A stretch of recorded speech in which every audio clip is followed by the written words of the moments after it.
আসসালামু আলাইকুম। আপনাদের সবাইকে আরএস কিচেনে স্বাগতম। আজ আমি আপনাদের সাথে কাতলা মাছের কালিয়া রেসিপিটি শেয়ার করছি। আমি চেষ্টা করেছি সহজভাবে অরিজিনাল কাতলা মাছের কালিয়া রেসিপিটি আপনাদের সাথে শেয়ার করার জন্য। তো রেসিপিটি ভালো লাগলে আপনাদের কাছে অনুরোধ থাকবে আমার চ্যানেলটিকে সাবস্ক্রাইব করার জন্য। তো চলুন আমরা রেসিপিতে চলে যাই। আমি প্রথমে এখানে কাতলা মাছের 3টে পিস নিয়ে নিয়েছি। এটি আমি খুব ভালো করে ধুয়ে নিয়েছিলাম। এখন এতে আমি সামান্য হলুদ গুঁড়ো দিয়েছি আর দিয়ে দিচ্ছি সামান্য পরিমাণে লবণ। এখন আমি এই হলুদ গুঁড়ো আর লবণ মাছের গায়ে খুব ভালো করে মিশিয়ে এটিকে কিছুক্ষণের জন্য ম্যারিনেট করে রেখে দেব। হলুদ এবং লবণ খুব ভালো করে মাখা হয়ে গিয়েছে। এখন আমি এটিকে ম্যারিনেট করব। আর এই পর্যায়ে আমি নিয়ে নিয়েছি 5টা মিডিয়াম সাইজের পেঁয়াজ। আর তার মধ্য থেকে আমি এখানে 3টি পেঁয়াজ নিয়ে নিচ্ছি।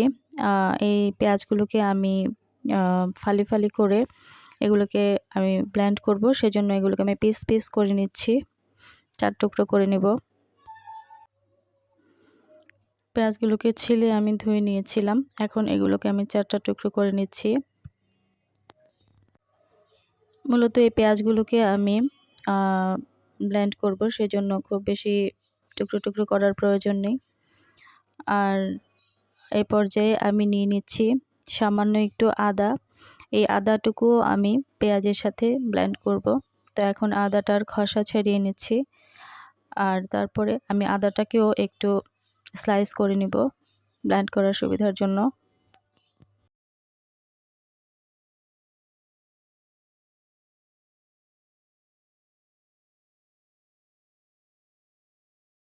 এখন আমি ব্লেন্ডারের জারে আদা, পেঁয়াজ আর 1 কোয়া রসুন দিয়ে তা ব্লেন্ড করে নিব।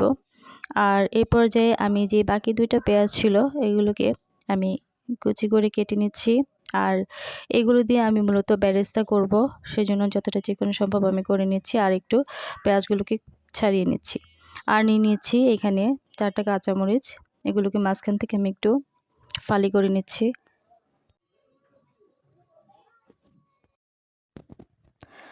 আপনারা চাইলে কাঁচামরিচগুলোকে পেঁয়াজ, রসুন আর আদার সাথে ব্লেন্ড করে নিতে পারেন, তবে আমি এগুলোকে ফালি করে দিয়ে দেব।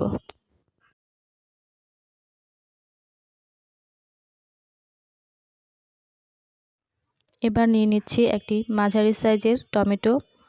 আর এই টমেটোটাকে আমি ভালো করে ধুয়ে নিয়েছিলাম। এখন এটাকেও আমি ছোট ছোট টুকরো করে কেটে নেব।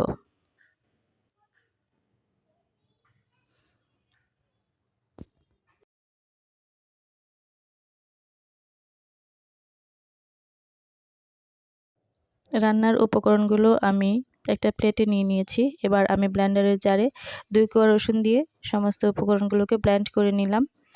আর এখন আমি একটা বাটিতে সামান্য টক দই নিয়েছি 1/4 কাপ মতো। তো এটাকে আমি ভালো করে ফেটিয়ে নিয়েছি। আমার টক দইটা ফেটানো হয়ে গিয়েছে। এবার আমি চুলাতে একটা ফ্রাই প্যান বসিয়েছি আর তার মধ্যে নিয়ে নিচ্ছি 1/2 কাপ মতো সরষের তেল। আর এখানে তেলটা আমি একটু বেশি পরিমাণে ব্যবহার করব, কারণ এটাতে আমি প্রথমে বেরেস্তা করব পেঁয়াজগুলোকে। তো সেজন্য আমি বেরেস্তার পেঁয়াজগুলো দিয়ে দিচ্ছি। আর এই পর্যায়ে আমার চুলাটাকে আমি মিডিয়াম হিটে রেখেছি। আমার বেরেস্তাগুলো মোটামুটি ভাজা হয়ে গিয়েছে। আর একটু কালারটাকে গোল্ডেন করে আমি পেঁয়াজগুলোকে উঠিয়ে নেব। তো আমার বেরেস্তা ভাজা হয়ে গেছে। এখন সেই একই তেলে আমি যে মাছগুলোকে আগে ম্যারিনেট করে রেখেছিলাম সেই মাছগুলো দিয়ে দিচ্ছি। আমি এখানে এই মাছগুলোকে ভেজে নেব।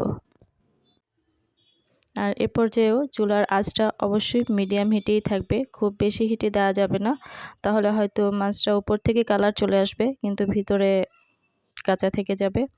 তো আমি আস্তে করে মাছগুলোকে ভেজে নিয়েছি। আর মাছগুলোকে আমি একটু গোল্ডেন ব্রাউন করে ভেজেছি, হালকা করে ভাজিনি। এই ক্ষেত্রে মাছটাকে আসলে একটু গোল্ডেন ব্রাউন করে ভাজতে হয়, তাহলে রান্নার পরে মাছের কালারটা সুন্দর থাকবে। এখন আমি ওই তেলেই দিয়ে দিচ্ছি 1 চা চামচ পরিমাণ ঘি। এটাতে রান্নার মধ্যে আলাদা একটা সুন্দর গন্ধ থাকবে, খেতে ভালো লাগবে। আর এখন দিয়ে দিচ্ছি 4টে লাল মরিচ, শুকনো মরিচ আর দিয়ে দিচ্ছি 3টি তেজপাতা। আর এই পর্যায়ে আমি চুলার আঁচটাকে একটু কমিয়ে নিয়েছি। এগুলোকে আমি একটু ভেজে নেব যেন সুন্দর একটা স্মেল চলে আসে। আর ভালো মতো ভাজা হয়ে গেলে এর মধ্যে আমি কিছু গরম মশলা অ্যাড করব। তো এখানে আমি 3টে মতো এলাচ দিয়েছি, 2টো লবঙ্গ দিয়েছি আর সামান্য 1 টুকরো দারুচিনি দিয়েছি। এখন এগুলোকেও আমি হালকা হিটে একটু ভেজে নেব। তো ভাজা হয়ে গেছে। এখন আমি যে পেঁয়াজ, রসুন আর আদার ব্লেন্ড করে নিয়েছিলাম সেগুলো দিয়ে দিলাম। এ পর্যায়ে আমি চুলার হিটটাকে মিডিয়ামে রেখে আমি এই মশলাগুলোকে একটু ভেজে নেব। ততক্ষণ পর্যন্ত আমি এটাকে ভাজবো যতক্ষণ পর্যন্ত না মশলার কাঁচা ভাবটা চলে যায়। তো আমি এগুলোকে আস্তে আস্তে করে ভেজে নিচ্ছি।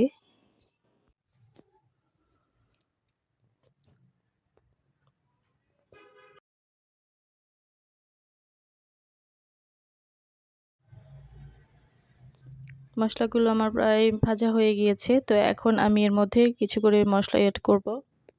এখানে আমি প্রথমে দিয়েছি 1 চা চামচ মরিচ গুঁড়ো, 1/2 চা চামচ হলুদ গুঁড়ো আর দিয়েছি 1.5 চা চামচ মতো পাপরিকা পাউডার। এটা দিয়েছি কালারটা যেন সুন্দর আসে সেজন্য। আর আপনারা যদি ঝালের পরিমাণটা আরেকটু বেশি খেতে চান তো সেই ক্ষেত্রে আপনারা মরিচের গুঁড়োটাকে আরেকটু বাড়িয়ে দিবেন।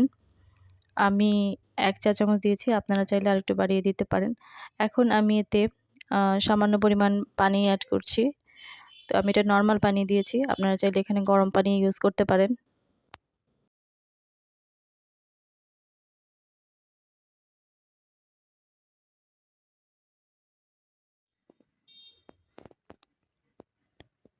সামান্য পরিমাণে পানি দিয়ে মশলাগুলোকে আমি খুব ভালো করে কষিয়ে নিব যেন মশলার কাঁচা ভাবটা থেকে না যায়।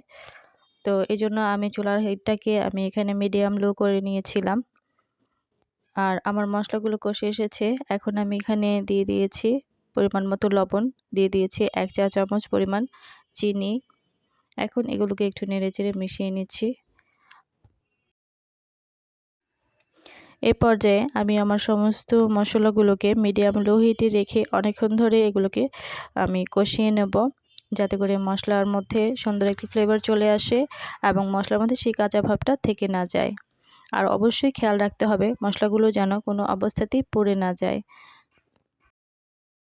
আর এখন আমি আগে কেটে রাখা টমেটোর টুকরোগুলোকে আমার মশলার সাথে দিয়ে দিচ্ছি এবং এগুলোকে একটু নেড়েচেড়ে মিশিয়ে তারপর কিছুক্ষণের জন্য ঢেকে রেখে দেব।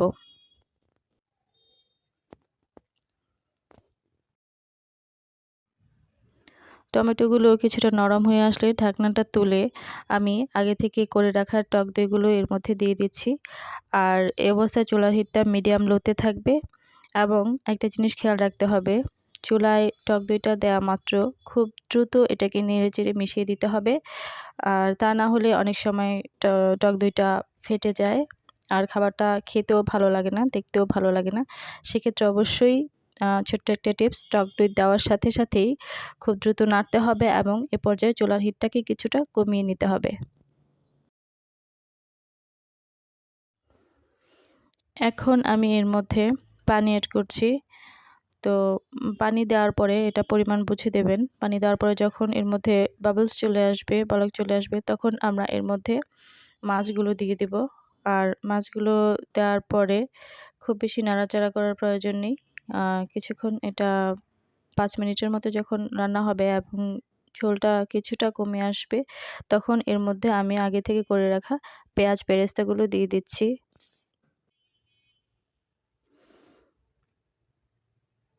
তো এখন আমি মাছগুলো কিছু উল্টে দিয়েছিলাম আর আমার যেই কাঁচামরিচগুলো ছিল ফালি করে রাখা ওগুলো দিয়ে দিয়েছি। আমার রান্নাটা হয়ে গিয়েছে।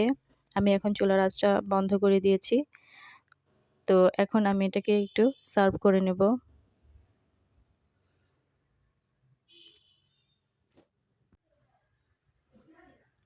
কাতলা মাছের এই রেসিপিটি আপনারা চাইলে ভাতের সাথে কিংবা পোলাওর সাথে সার্ভ করতে পারেন। আমি আজকে সাদা ভাতের সাথে কাতলা মাছের এই রেসিপিটি ট্রাই করেছিলাম। আমার কাছে তো খুবই ভালো লেগেছে।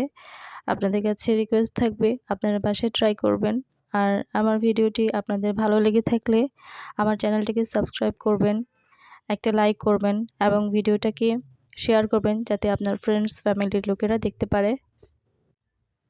সবার সুস্থতা এবং দীর্ঘায়ু কামনা করে আজকের মতো ভিডিওটি এখানেই শেষ করছি। সকলে ভালো থাকবেন। আসসালামু আলাইকুম।